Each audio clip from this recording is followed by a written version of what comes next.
Мыйзамдын концепциясы туурабы? Туура. Керекпи? Керек. Бирок ушуну экинчи окууда жактырып кое берели дагы, убакытты турбастан. Бирок биз комитет жоопкерчилик алалы. Бул министрлик менен, тышкы иштер министрлик менен чогуу биздин комитет бир парламенттик угуу даярдаш керек. Ошол парламенттик угууга монол мыйзамды ишке ашыруу жаатында кандай программаларды кабыл алат, буларды ошондо угушубуз керек. Менимче ушул туура болот. Азыр бул мыйзамдын долбоорун кийинки жумага калтырып коюу менен булар бир тыйын казынага бир тыйын кошо албайт. Бир процедурасын жеңилдете албайт. Анан мен сизге айтып коеюн. Москвада биз жогорку жанакы мамлекеттик думанын депутаттары менен жолугушуп атканда дагы, Матвиенко менен жолукканда дагы айткан. Бишкекте, Ошто биз ушундай борборлорду ачып беребиз дешкен. Өздөрүнүн каражатынан. Бирок кыргыз тарап процедуралык маселелерди кечеңдетип атат деп айтышкан. Азыр Нуржигит мырза айтып аткан маселени биз тарап кармап атат, монол тарап кармап атат. Акчасын да төлөйбүз деди. Борборун да ачып беребиз. Өзүбүздүн адистерди да жиберебиз деди. Бул биринчи маселе. Экинчиси, биз Кыргызстанга 9 мыкты мектеп куруп берели, окутуучуларды да ушул жактан жиберели деген келишимибиз бар деди. Тажикстанга 10ду курдук, Кыргызстанга бирөөнү да кура элекпиз деди. Эмнеге? Себеп өзүңөр кечиңдетип атасыңар деген суроону берди. Анан келип алып айтып бересиңерби?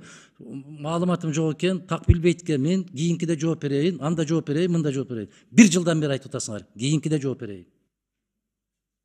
Жооп бере албайсыңар, айланайындар. Мындай айткыла, Кыргызстанда кадр саясаты бүткөн саясат бул.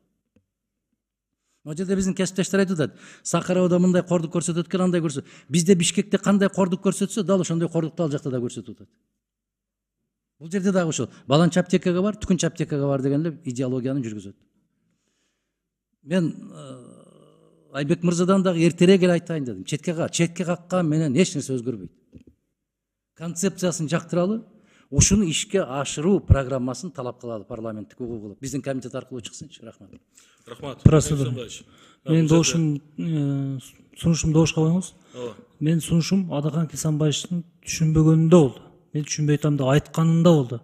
Анан кайра Адахан Кесанбаевич колдоп коелу дегени мен сиз түшүнбөй калдым. Мындай да, булар түшүнбөйт деп атам да. Ошону түшүнбөйт деп айтып турган кантип колдойсуз анда сиз? Мындай деп атам мен, мындай. Сиз бир сүйлөңүз Адахан Кесанбаевич. Мындай мен бир сүйлөгөнүм, ушун үчүн бир сүйлөгөнүм. Эки сүйлөп атпайсызбы? Мен түшүнбөдүм дегениңизде мен сунуш бердим. Сиз эми азыр колдоп коелу өзүңүз айттыңыз. Урматтуу төрага, мен сунушумду добуш коюңуз. Колдоп коелу деп аткан жокмун мен. Азыр айттыңыз го. Концепциясын өткөрүп коелу. Бул 3-чү окууга кирет. Биринчи окуунун режиминде киргизели. Экинчи окууда колдоп коелу деп айтып атпайсызбы туурабы? Ооба. Ошону айттым мен. Бирок режим биринчи окууда. Жок, азыр экинчи окууда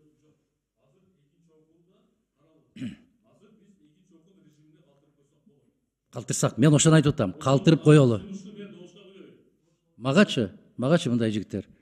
Бул мыйзамды ыргытырсак дагы мен жана мага тиешеси жок. Мыйзамды кош колдоп себет кылып башыбызга көтөрүп алсак дагы өзгөрбөйт. Өзгөрбөйт эч нерсе. Бирок биз парламент, комитет ушуну парламенттик угууга алып чыкканыбызда гана маселе бираз жана Шайлоо мырза айтып аткан маселе бираз ордунан жылат.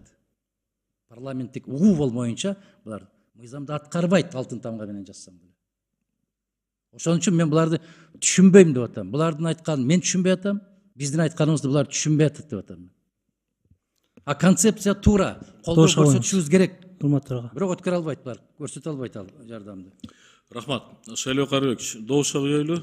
Ошо Айбек Жапаровичтин добушка койгонунан сунуш бул жерде так даана айтылды. Айбек Жапарович аталган мыйзам долбоорун кийинки калтырайлы. Ошол кийинки кароодо тиешелүү министрликтер Нурбек Сатыбекович, Асен Кусеевич тышкы иштер министри даярданып так суроолорго жооп берсеңиздер деген сунуш айтылды. Ошол сунушту урматтуу депутаттар добушка коюп, макул деген депутаттар добуш берип койсоңуздар.